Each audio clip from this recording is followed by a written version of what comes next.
everyone, welcome to Parcham classes. I'm Bhumika Prajapati. So हमारी MCQ series चल रही है हिस्ट्री पर. इस सीरीज़ में ये हमारा थर्ड लेक्चर है जो कि लेटर वैदिक पीरियड पर है, राइट.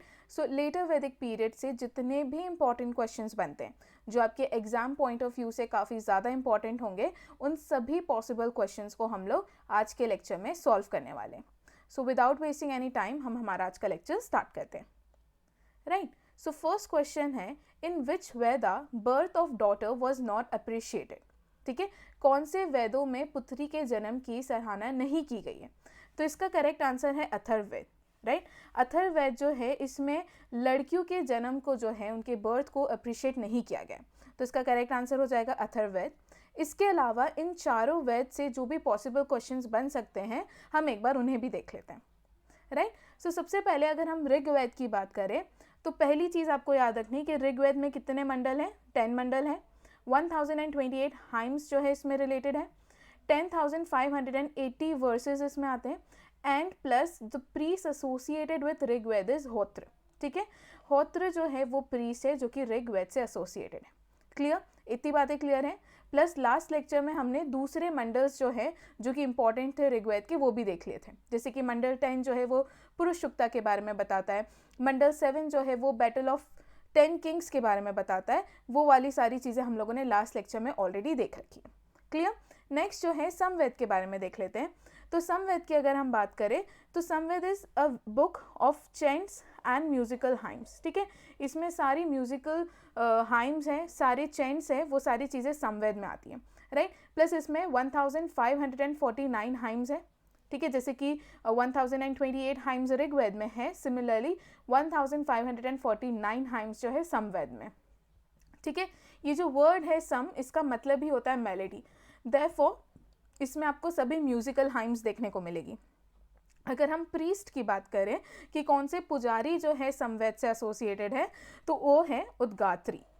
ठीक है, नेक्स्ट पॉइंट इज यजुर्वेद की अगर हम बात करें तो Yajurveda is a book of sacrificial prayers. ठीक है, इसमें सेक्रीफाइस करते हैं, वो सेक्रीफिशियल प्रोसेसेस कैसी होनी चाहिए, उन सारी चीज़ों के बारे में इसमें बताया जाता है कि एक सेक्रीफाइस जो है आप जब बलि दे रहे हो तो उसमें कौन सी प्रेयर्स आपको बोलनी चाहिए, उसकी प्रोसेस क्या होगी, ये सारी चीज़ें आपको यजुर्वेद से इंफॉर्मेशन मिलती है. ठीक है, इसमें जो प्रीस एसोसिएटेड हैं उनको अध्वर्यु कहा जाता है, राइट. लाइक ऋग्वेद से जो प्रीस एसोसिएटेड है उसे होत्र, समवेद से जो प्रीस एसोसिएटेड है उसे उद्गात्री, यजुर्वेद से जो प्रीस एसोसिएटेड है उसे अध्वर्यु कहा जाता है, राइट.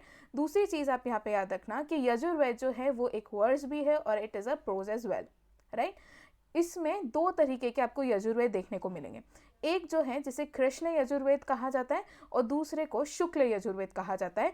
ये वाला पॉइंट भी क्या है, इंपॉर्टेंट है, राइट. अथर्ववेद की बात कर ले तो अथर्ववेद का बस आप ये याद रखना कि it is a book of magical spells. ठीक है, आपको इसमें मैजिक से रिलेटेड जो तंत्र मंत्र होता है उससे रिलेटेड सारी चीज़ें मिलती हैं. ठीक है, दूसरा जो अथर्ववेद है उसमें 20 बुक्स जो हैं मिली है अथर्ववेद में, राइट. दूसरा पिपालदा एंड सोनक्या, ये दो सर्वाइविंग रिसेंशंस है, मतलब दो सर्वाइविंग हिस्टोरिकल टेक्स्ट है जो कि अथर्ववेद के मिले हैं, राइट. तो ये कुछ इंपॉर्टेंट पॉइंट्स है जो कि आपको ऋग्वेद, समवेद, यजुर्वेद और अथर्ववेद के याद रखने. Next is question number 2. What was human sacrifice called in later Vedic age, right. Later Vedic age में या उत्तर वैदिक काल में मानव की बलि जो है उसे क्या कहा जाता था? तो उत्तर वैदिक काल में मानव की बलि को व्रत्य स्तोम यज्ञ कहा जाता था. ठीक है, व्रत्य स्तोम यज्ञ कहा जाता था मानव बलि को इन लेटर वैदिक एज. तो इसका करेक्ट आंसर हो जाएगा option number 4. Clear? Next question, that is question number 3. इसमें कहा गया है कि एक फ्रेज है. ठीक है, ये फ्रेज को तत्ववंशी कहा जाता है. ठीक है, ये तत्ववंशी जो वर्ड है या ये जो फ्रेज है ये कौन से उपनिषद में आपको मिलता है? ठीक है, पहली चीज़ अगर मैं तत्ववंशी की बात कर लूँ तो तत्ववंशी जो है 4 महाकाव्य में से एक महाकाव्य है. ठीक है, उन 4 महाकाव्य में से एक महाकाव्य है तत्ववंशी. ठीक है, जिसमें तत्ववंशी का मतलब ये है कि जो टीचर हैं वो अपने स्टूडेंट्स को ये कहते हैं कि अब जो है आपने कंप्लीट नॉलेज एक्वायर कर ली है और अब आप जो है ब्रह्मा के समान हो. ठीक है, ये तत्ववंशी का मतलब है. ये इन्फॉर्मेशन जो है छंदोग्य उपनिषद से मिली है, राइट. तो इसका करेक्ट आंसर हो जाएगा छंदोग्य उपनिषद. मैंने एक चीज़ यहाँ पे कही कि 4 महाकाव्य हैं, उन 4 महाकाव्य में से एक जो महाकाव्य है वो तत्ववंशी है, राइट। दूसरे 4 महाकाव्य कौन कौन से, तो उसमें आ जाता है प्रजनम ब्रह्मा, अहम ब्रह्मसि, तत्ववंशी और आत्म ब्रह्मा, राइट। जिसमें मैंने तत्ववंशी के बारे में आपको क्या कहा है कि यहाँ पे एक टीचर है जो अपने स्टूडेंट को ये इन्फॉर्म कर देता है कि अब जो है तुम ब्रह्मा के समान हो, that you are supreme Brahma. Clear? इससे ज़्यादा डिटेल में जाने की आपको ज़रूरत नहीं है, बस इतना याद रखना कि तत्ववंशी के बारे में कौन से उपनिषद में बताया गया है, तो तत्ववंशी के बारे में छंदोग्य उपनिषद में बताया गया। क्लियर? Next question. ओके, उपनिषद के बारे में अगर देखें तो Chandogya Upanishad is also one of the oldest Upanishad, but it is not the oldest Upanishad, ठीक है, it is one of the oldest Upanishad. अगर ओल्डेस्ट उपनिषद की बात करें तो वो है बृहदारण्यक, ठीक है, जिसे बृहदारण्यक भी कहा जाता है, तो दोनों चीज़ें सही है, राइट। ये जो है ओल्डेस्ट उपनिषद है। प्लस टोटल कितने उपनिषद हैं? 108, और उपनिषद को वेदांता भी कहा जाता है। तो ये कुछ पॉइंट्स है जो आप लोगों को याद रखने हैं। Clear? Next question, that is question number 4, which among the following statements are correct regarding Ashwamedha yajna, ठीक है। जो अश्वमेध यज्ञ है या अश्वमेध यज्ञ जो है उसके संबंध में निम्नलिखित में से कौन सा कथन सही है, ठीक है। पहला कथन ये कहता है कि ये एक हॉर्स सेक्रीफाइस रिचुअल है, ठीक है, इसमें घोड़े की बलि दी जाती है, फर्स्ट स्टेटमेंट। सेकेंड, इसमें 600 बुल लाइक 600 बुल्स जो है वो सेक्रीफाइस, ये सेकेंड है। Third statement, it was a महायज्ञ फॉर 3 days, ये पॉइंट भी सही है। देखो 600 बुल्स वर सेक्रीफाइस, ये पॉइंट भी सही है, राइट। इट वॉज अ महायज्ञ फॉर 3 days, तो ये 3 दिन के लिए होता है ये महायज्ञ। और दूसरा, ये जो यज्ञ है that confers victory and sovereignty, ठीक है, ये वाला पॉइंट भी सही है। तो देखा जाए तो इसका करेक्ट आंसर होगा option number 3, that is all of the above.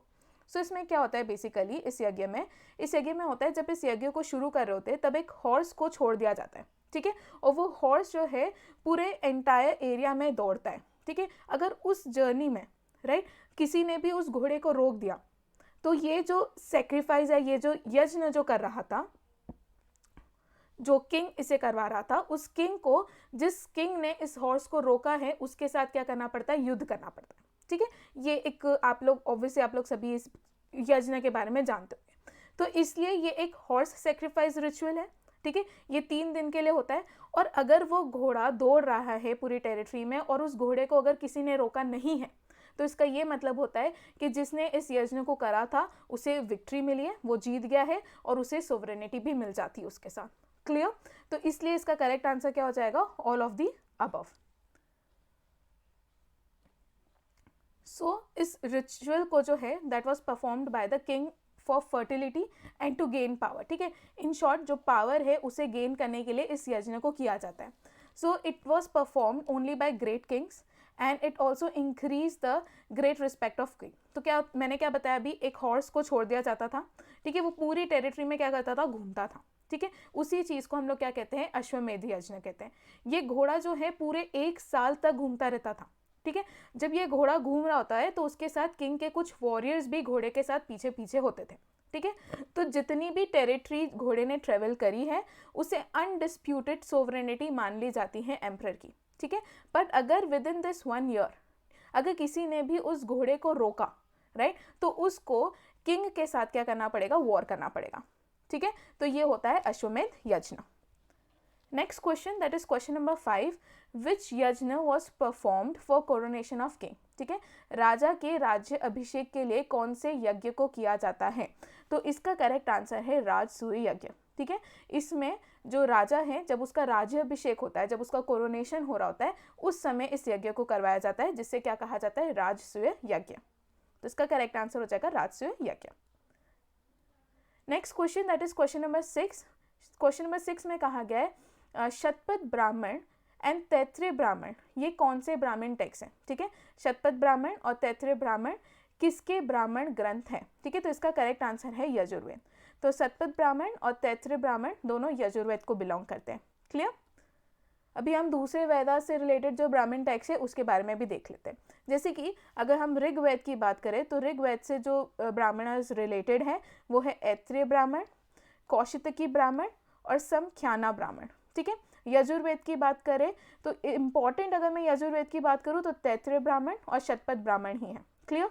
समवेद की बात करूँ तो जैमिनीय ब्राह्मण समवेद का सबसे इंपॉर्टेंट ब्राह्मण है, राइट, और अथर्ववेद का सबसे इंपॉर्टेंट ब्राह्मण है गौपद ब्राह्मण।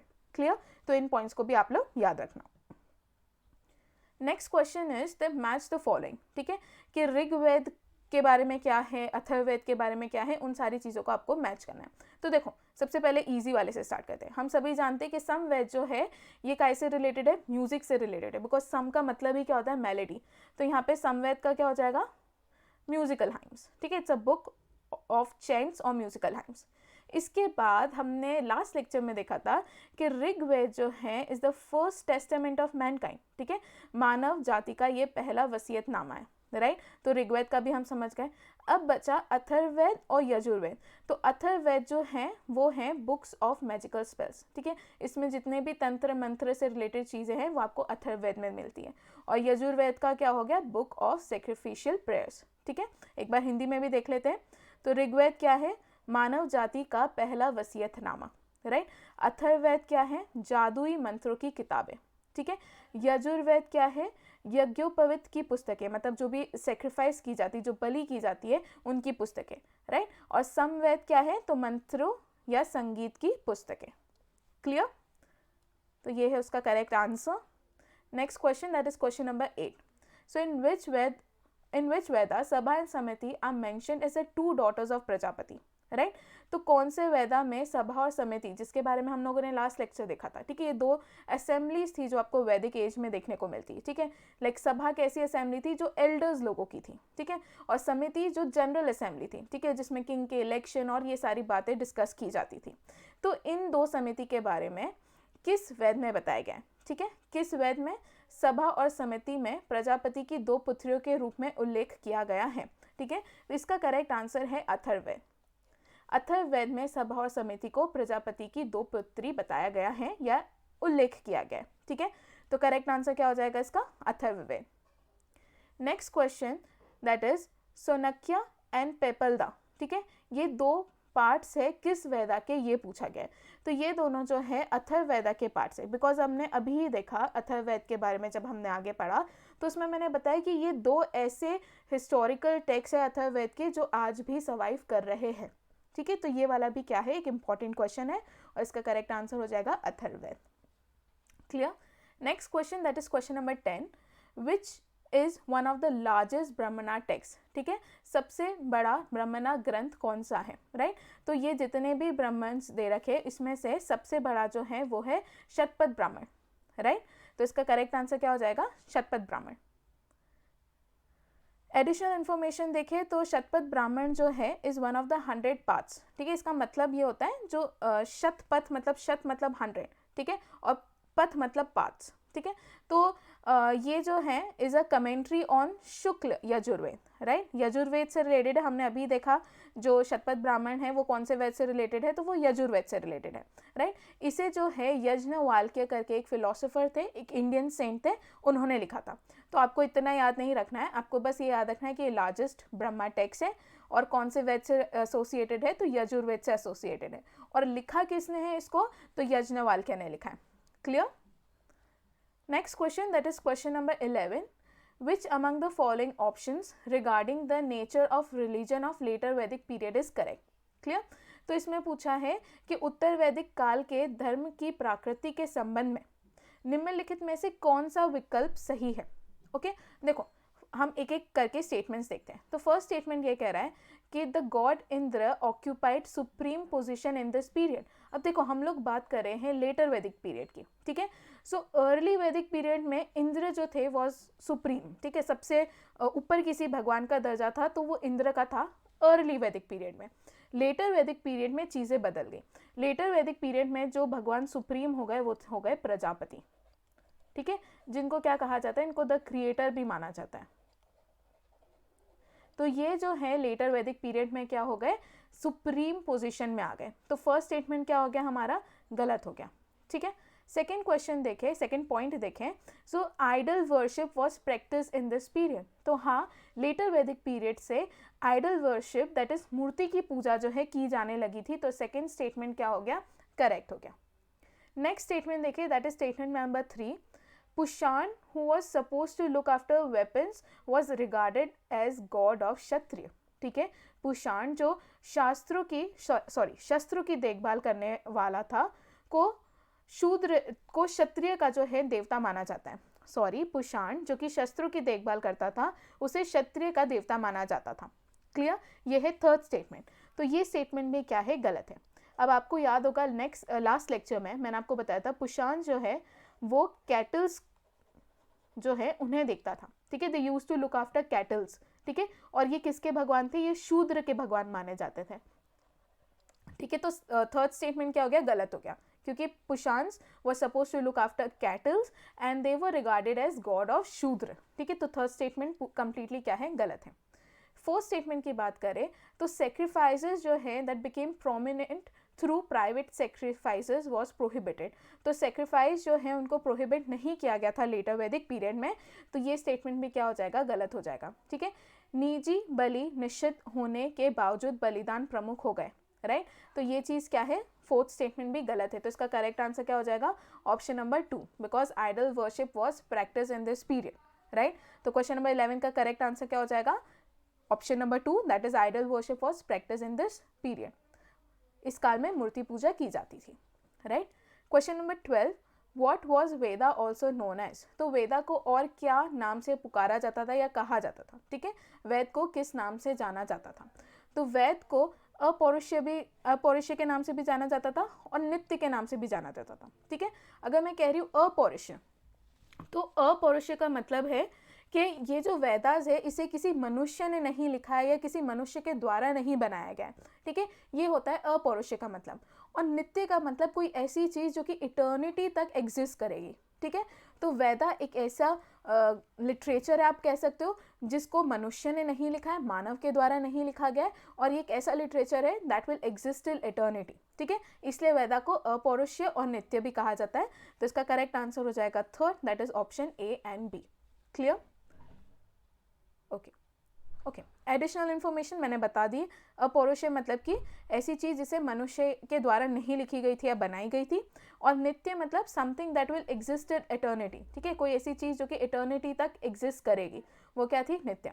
इनफैक्ट ऐसा भी कहा जाता है कि वेदास जो थे they were revealed by gods to sages या ऋषिस, ठीक है। भगवान ने इन चीज़ों को रिवील करा था ऋषि को बोलकर, ठीक है। तो ये चीज़ें हैं इसके बारे में।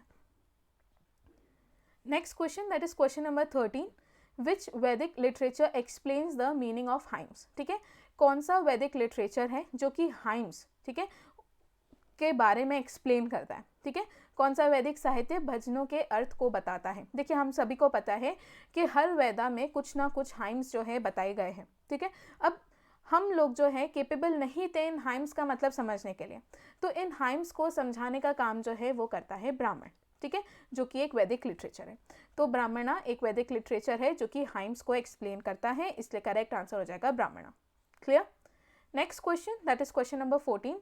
अब हमें ये बताना है, मैं आगे ही आप लोगों को बता दूं कि अलग अलग वेद के साथ अलग अलग ब्राह्मणास जो है क्या है, एसोसिएटेड है। जैसे कि अगर हम समवेद की बात करें तो समवेद से एसोसिएटेड ब्राह्मण कौन सा है, जैमिन्य ब्राह्मण, ठीक है। अथर्ववेद की बात करें तो गौपद ब्राह्मण, ऋग्वेद की बात करें तो ऐत्रेय ब्राह्मण एंड कौशितक ब्राह्मण, और यजुर्वेद का हमने अभी देखा है इसका होता है तैत्रेय ब्राह्मण, और शतपथ ब्राह्मण भी किससे रिलेटेड है, यजुर्वेद से, ठीक है। तो ये चीज समझ में आ गई। तो इसका करेक्ट आंसर हो जाएगा ऋग्वेद से ऐत्रेय एंड कौशितक ब्राह्मण, समवेद से जैमिन्य ब्राह्मण, यजुर्वेद से तैत्रेय ब्राह्मण, और अथर्ववेद से गौपद ब्राह्मण। Clear. Next question, that is question number 15। यहाँ पे पूछा है कि अरण्यक का मतलब क्या होता है। देखिए अरण्यक का मतलब है फॉरेस्ट, राइट। तो अरण्यक बेसिकली ना ये फॉरेस्ट बुक्स थी, और ये फॉरेस्ट बुक्स जो है उन स्टूडेंट्स के लिए बनाई गई थी जो कि फॉरेस्ट में चले गए थे, जंगल में चले गए थे, ठीक है, जो हर्मिट्स होते हैं, ठीक है, ताकि उन लोगों को प्रॉपर नॉलेज मिल सके, वेदास के बारे में पता चल सके, इसलिए जो है अरण्यक को बनाया गया था, ठीक है। तो अगर अरण्यक के लिटरल मतलब की बात करें तो उसका लिटरल मतलब है फॉरेस्ट, तो करेक्ट आंसर हो जाएगा ऑप्शन नंबर 3। एंड अरण्यक ये फॉरेस्ट बुक्स है जिसे हर्मिट्स या वो स्टूडेंट्स जो कि जंगल में रहते हैं उन लोगों के लिए बनाया गया था। Clear. Next question, that is question number 16. Jainism and Buddhism Jainism and Buddhism were originated during which period, ठीक है, जैन धर्म और बौद्ध धर्म की उत्पत्ति किस काल में हुई थी। तो देखिए हम देख रहे हैं कि पहले जो चीज़ें थी, अगर हम अर्ली या फिर ऋग वैदिक पीरियड की बात करें तो उस समय कास्ट सिस्टम जो है ज़्यादा रिजिड नहीं था, ठीक है, बट जैसे जैसे लेटर वैदिक पीरियड आने लगा कास्ट सिस्टम जो है वो बहुत ज़्यादा रिजिड हो गया, ठीक है, चीज़ें जो है बहुत ज़्यादा एक्सट्रीम हो गई। ब्राह्मण्स जो है उनको बहुत ज़्यादा सुपीरियर माना जाने लगा और जो शूद्र थे उनको बहुत गलत तरीके से ट्रीट किया जाने लगा। तो इतनी ज़्यादा रिजिडिटी और एट्रोसिटीज़ के कारण कोई ना कोई रिलीजन को तो आना था फॉर्म में, जो इन लोगों के लिए, जो शूद्र हैं, जो नीची कास्ट के लोग थे, उनके लिए थोड़ी सी हेल्पफुल होगी, जो उन लोगों के साथ भेदभाव नहीं करती होगी।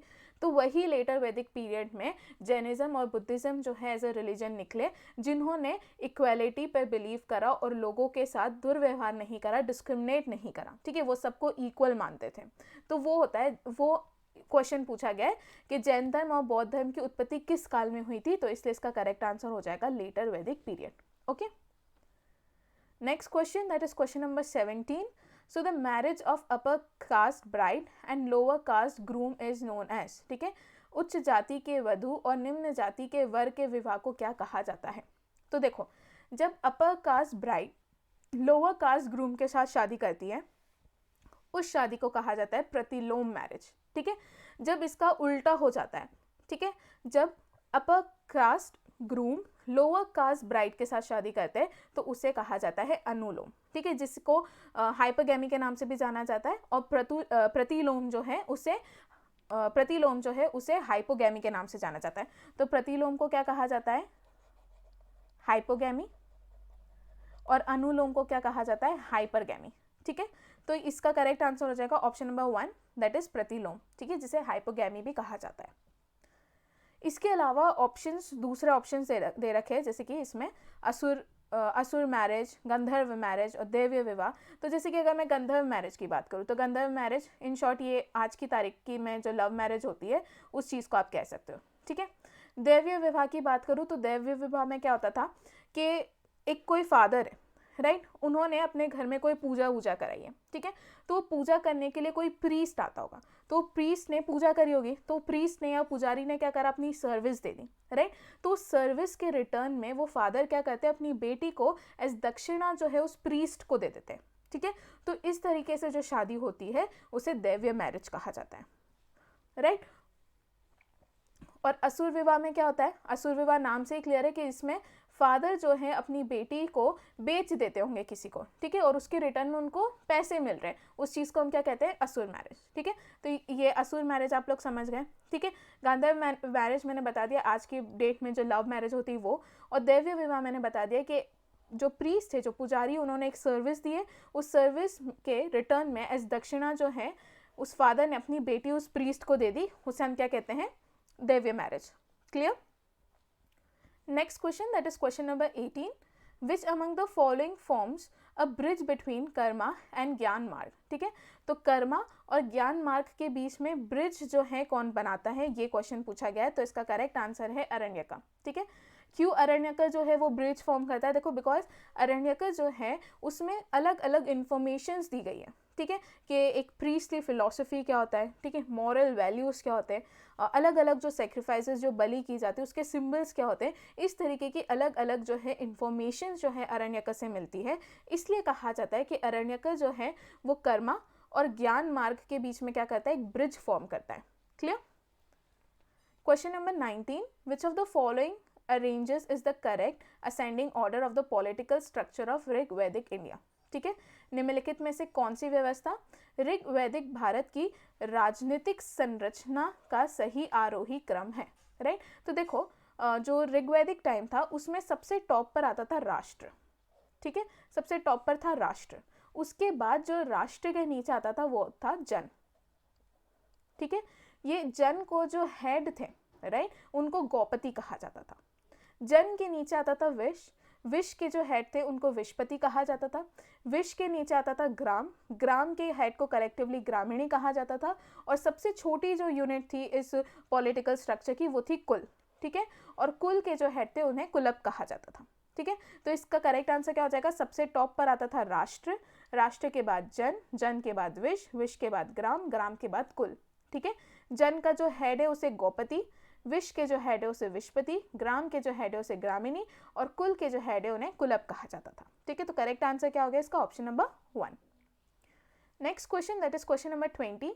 An aggregate of several families made up the gram like today its head man was called. ठीक है, अनेक कुलों के समूह से मिलकर आज का ग्राम बना है और उसके मुखिया, अभी मैंने बताया कि जो ग्राम के जो हेड थे उन्हें क्या कहा जाता था? ग्रामिणी कहा जाता था। तो क्वेश्चन नंबर 20 का करेक्ट आंसर हो जाएगा option number 2, that is Grameen.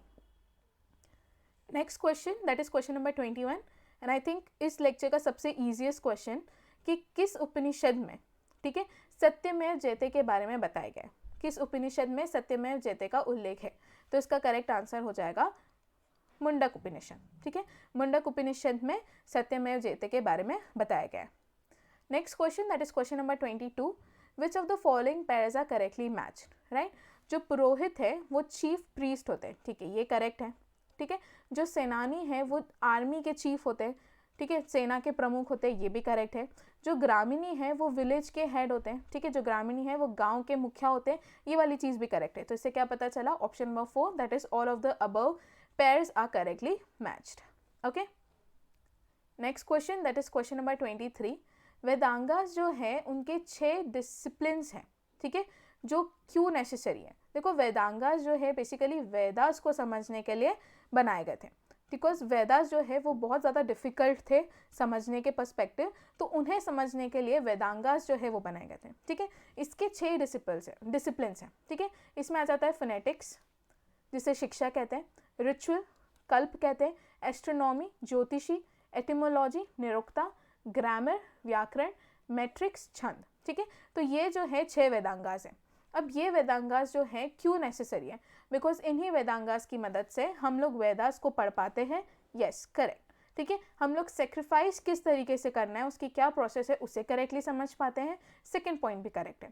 Third statement, Vedas को समझने में हेल्पफुल है। ठीक है, इसकी मदद से हम इजीली वेदास में क्या लिखा गया उसे समझ पाते हैं, और जो प्रॉपर सेक्रीफिशियल प्रोसेस है वेदास की वो चीज़ें समझ पाते हैं। तो स्टेटमेंट नंबर 3 भी करेक्ट है। तो इसका करेक्ट आंसर हो जाएगा ऑप्शन नंबर 4।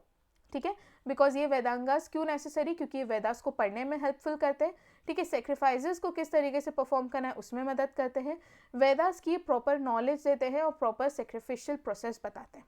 क्लियर? इसलिए वेदांगास क्या है? नेसेसरी है इन 3 पॉइंट्स की वजह से। राइट, तो उसके अलावा कितने वेदांगास हैं वो भी आप लोग याद रखेगा। ठीक है, 6 डिसिप्लिन्स है वेदांगास के। तो इसका करेक्ट आंसर हो जाएगा all of the above. Next question, that is question number 24, which of the following pair is और आर करेक्टली मैच। ठीक है, इसमें कुछ अलग अलग पेयर्स दे रखे हैं, उन वो पेयर करेक्टली मैच है या नहीं हमें ये बताना है। तो सबसे पहले सुत चैरियोटर, ठीक है, करेक्ट है। संग्रहित्री ट्रेजरर, करेक्ट है। भगदूगा कलेक्टर ऑफ टैक्सेस, ये भी करेक्ट है। क्लियर? तो इससे क्या पता चला? Option number 4, that is all of the above pairs are correctly matched.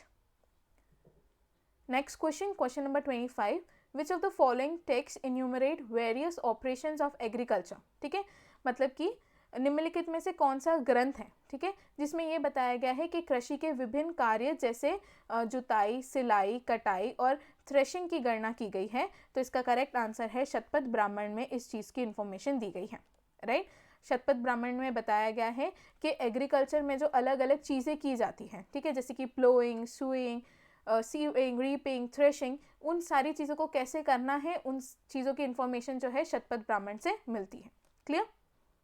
Next question, that is question number 26, we find the mention of Lohita ayas and Shyama ayas, ठीक है, meaning copper and iron respectively in which Veda. ठीक है, हमें लोहित अयस और श्याम अयस का उल्लेख किस वेदा से मिलता है ये क्वेश्चन पूछा गया है। तो लोहित अयस और श्याम अयस का जो मेंशन है वो हमें अथर्ववेद से मिलता है। ठीक है, तो ये वाली चीज़ भी आप लोग याद रखना। हमने लास्ट लेक्चर में देखा था कि लोहित अयस और श्याम अयस का मतलब क्या होता है। ठीक है, तो लोहित अयस कॉपर को कहा जाता है और श्याम अयस जो है वो आयरन को कहा जाता है, और इन चीज़ के बारे में मेंशन किया गया है अथर्ववेद में। Next question, that is question number 27. According to the later Vedic era belief, which of the following gods were elected demartically? ठीक है, तो उत्तर वैदिक युग की मान्यताओं के अनुसार निम्नलिखित में से किस देवता का चुनाव सांकेतिक रूप से किया गया था। ठीक है, मैंने आपको कहा कि अर्ली वैदिक पीरियड में इंद्र जो थे वो सुपीरियर गॉड थे, ठीक है, प्रोमिनेंट थे। बट उसके बाद लेटर वैदिक पीरियड में इंद्र जो है उनकी जगह प्रजापति जो है धीरे धीरे आने लगे। ठीक है, तो प्रजापति जो है वो लेटर वैदिक पीरियड में क्या बन गए, सुपीरियर भगवान बन गए। ठीक है, सुपीरियर पोजीशन पर थे। तो इसका करेक्ट आंसर क्या हो जाएगा, प्रजापति। ओके, इन्हें क्या कहा जाता है, द क्रिएटर कहा जाता था उस टाइम पर। ओके, अब ये है हमारा क्वेश्चन ऑफ द डे। इसमें पूछा गया है कि which among the following system in the Vedic age has provided for marriage of a childless widow with the brother of blood relation of a deceased husband for sake of progeny. ठीक है, वैदिक युग में निम्नलिखित में से किस प्रणाली में संतान की खातिर एक निसंतान विधवा के अपने मृत पति के रक्त संबंध के भाई के साथ विवाह की व्यवस्था की गई है। ठीक है, इसके 4 ऑप्शन दे रखें, अमाजू, अरसा और नियोगा, या फिर none of the above. Right, इसका करेक्ट आंसर जो है आप लोगों को कमेंट सेक्शन में लिखना है। एंड अगर आप लोगों को इस लेक्चर में कोई भी डाउट है तो आप लोग मुझसे कमेंट सेक्शन में पूछ सकते हैं, and I will make sure आपके सभी डाउट्स को मैं क्लियर करूँ। राइट, आज का लेक्चर हम लोग यहीं पे ख़त्म करते हैं। आई होप आप लोगों को ये सीरीज़ अच्छी लग रही होगी। अगर आप लोग किसी भी टाइप का कोई चेंजेस इन सीरीज़ में चाहते हैं तो आप लोग कमेंट सेक्शन में वो भी बता सकते हैं। Thank you so much.